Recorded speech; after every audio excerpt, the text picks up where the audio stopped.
So guys, another video na naman tayo sa ating YouTube channel. So, eto nga pala guys, at ituturo ko na kayo sa ating, sa lahat ng ating bahay.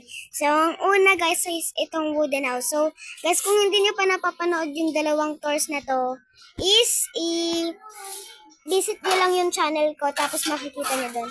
So, etong wooden, tapos yung isang bahay dun muna yung iaano ko. Every video, dalawa yung itutoy ko, guys. So, let's go.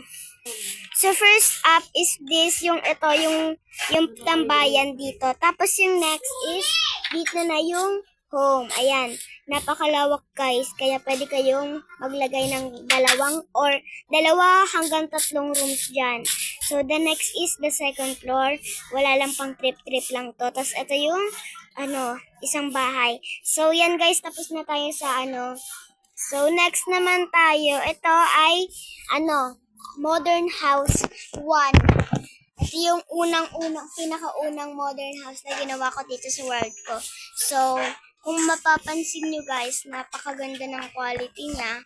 At tingnan nyo, ang dami ding ang dami ding space. Tapos, hindi lang yan, may second floor pa tayo. Ang taas nga guys. So, ito yung second floor. Pwede kayong maglagay ng 2 or 3 rooms, 2 hanggang 1 rooms dito. So, ito, ayan lang siya, ganyan lang siya. Tapos, may terrace dito, tapos may flower dito.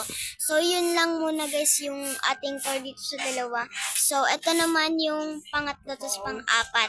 So, itutuloy ko na pala to kasi 1 minute pa lang tayo. So, eto, may swimming pool dito. Tapos, meron tayong bridge para di tayo mapasa kapag na tayo. Tapos, dito sa loob is malaki-laki din.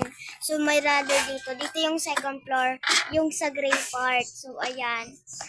Yan, may third floor pa nga to Hanggang third floor to guys, hindi kayo naniniwala. Yan na may hagdan nga, diba?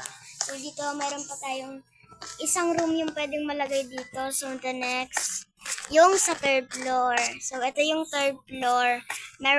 Meron lang tong isang room na pwede mong Tapos, ang taas niya guys, so, malulutala talaga yung mga tao. Pero kapag hindi ka tumitingin, hindi ka talaga malulula dyan.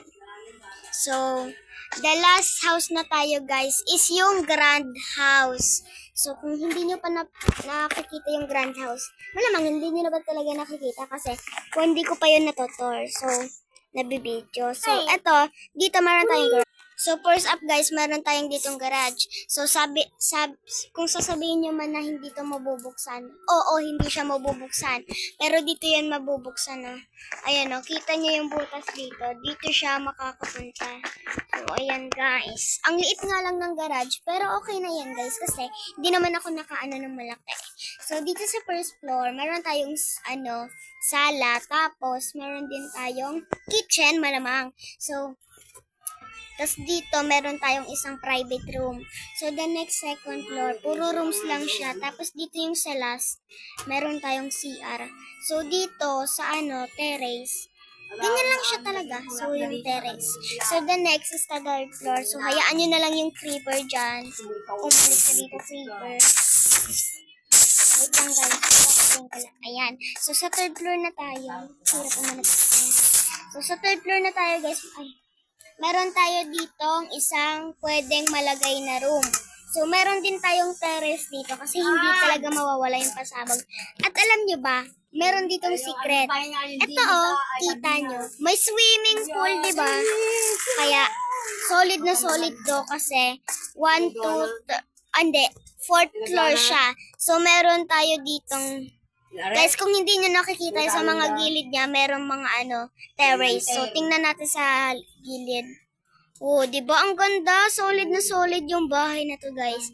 So, ayan guys. Yun lang muna yung tour natin. Meron tong 4th floor, 3rd floor, meron tong 2nd floor, 2nd floor, 3rd floor, 2nd floor. So, yun lang guys. Bye-bye. See you in the next video. Like, share, and subscribe.